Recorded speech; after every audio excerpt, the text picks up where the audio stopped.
thing we have to fear is in war, fear itself. there is no substitute for victory. Let us never negotiate out of fear. We stand undivided, forever united, fighting hand in hand for the liberty we've earned, for glory and honor, for our sons and daughters, ever mindful of the lessons we've learned. Let the torch of freedom burn.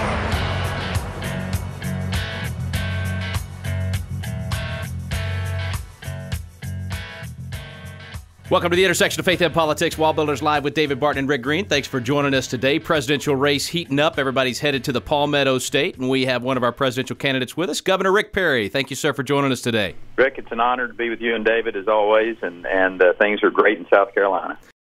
Well, man, I got to tell you, bro, before we even jump into much, I watched both the New Hampshire debates, Saturday night and Sunday night back-to-back. You guys couldn't have had much sleep, but I thought your performance was stellar. I thought it was your best debate so far. How'd you feel? Yeah, they were good.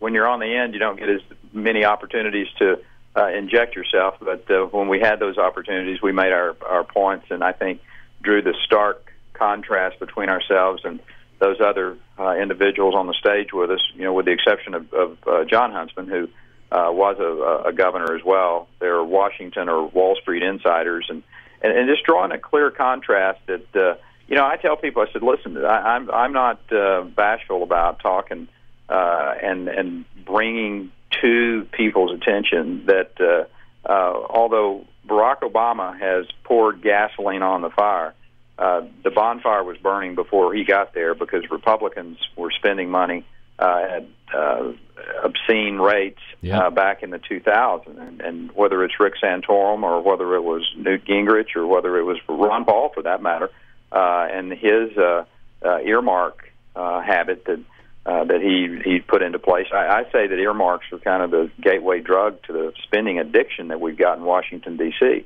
And so my point that I try to always make is, do you really think there's going to be a change in Washington, D.C. if you just change a Democrat insider with a Republican insider? And isn't that what, and I remember you saying this on one of the answers, isn't that what the Tea Party was all about, that we want some new blood in Washington, some folks that don't have that Beltway mentality? In fact, you took it to the very issue of jobs. They don't want the Washington answer, which is handouts. You said, I think it was Sunday morning, what they really want is the dignity of providing for their family. I thought that was right on. Well, and as I tell people, I said that is a very biblical value. It's a biblical principle to, to not take care of your family. It makes you worse than an infidel.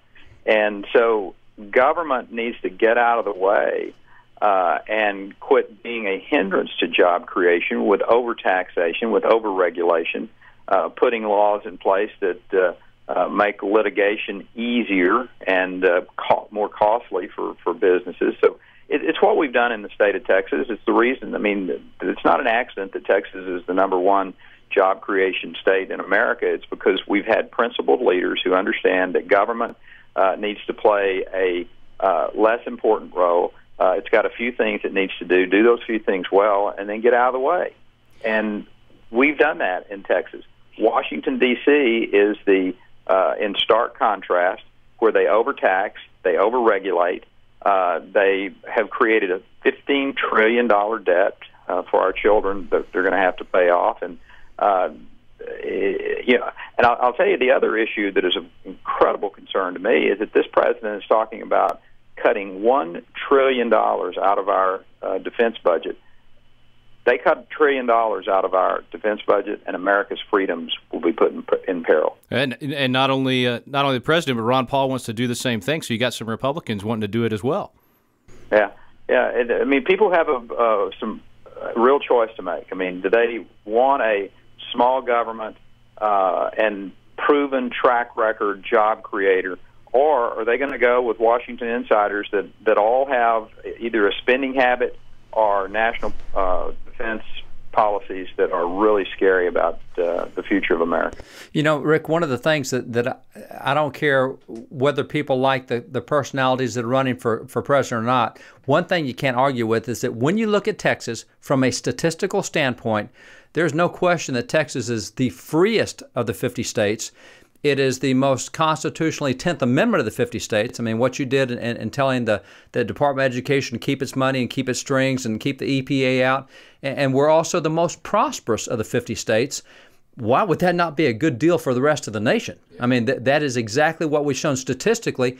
So you've always had that message. I've known you nearly 20 years. You've always been what I call a balanced conservative, because you're conservative on economic and on constitutional and on social issues.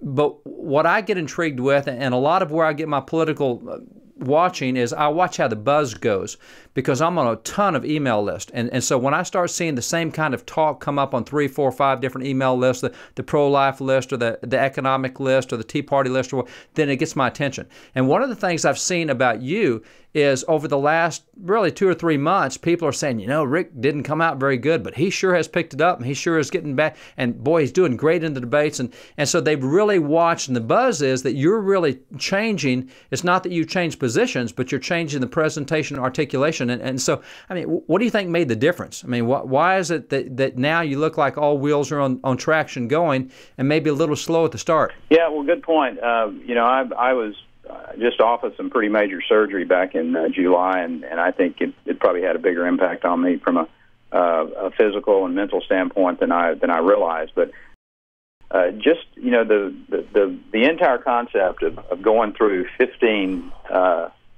debates. I think they've had 15 different debates now, and that's not how we've governed historically. I mean, I've probably done a half a dozen debates in my entire life, and then that's been the exposure that most people have seen. So I've gotten used to that debate format. We've been able to, make our points, pivot to where we need to pivot. But, here's what I tell people. I said, listen, if you're looking for the best debater, we got a great debater in the White House right now. Yeah. America is paying a huge price because they were enamored with hope and change, and this president, who I truly believe is a socialist or was trained by socialists, is put America in peril. Put America in peril from an economic standpoint, put America at peril from a military preparedness standpoint, put America at peril from the standpoint of foreign policy. All three of those are going to take a president who comes in, who is not a Washington insider, who truly will put tax policy and regulatory policy in place, shut down agencies of government that, frankly, we don't need, that are costing us billions of dollars, like the Department of Commerce and the Department of Energy, the Department of Education.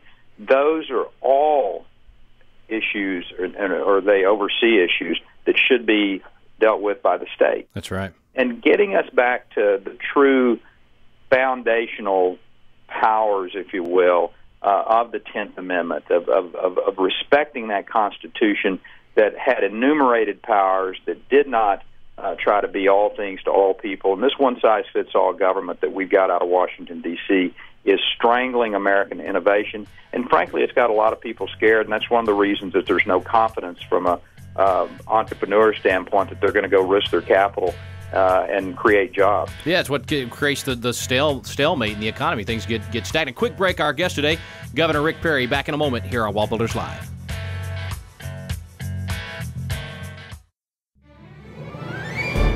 Hey friends, Rick Green from Wallbuilders Live here, and if you've been listening to Wallbuilders Live for long, if you've been paying attention to Wallbuilders for long, you may have one of those original VHS copies of America's Godly Heritage. Now, some of you new folks, you may not have ever had to endure the VHS copies of Wallbuilders and everything else out there, but man, let me tell you, if you've got the VHS copy, you know what I'm talking about when I say David looks like he's 14, right? Okay, you're with me. You remember those, right? Great information, wonderful information, but we have totally redone America's Godly Heritage with much more information and a much more better setting. In fact, David got to shoot America's Godly Heritage at Independence Hall. Yeah, you're going to get to learn from David Barton standing in Independence Hall. It's a phenomenal new video. It's a new version, so check it out. America's Godly Heritage, totally redone. You can get it on our website today at wallbuilders.com. It's the very first video David put out, totally redone with great new information, great new production. America's Godly Heritage. Get it at wallbuilders.com.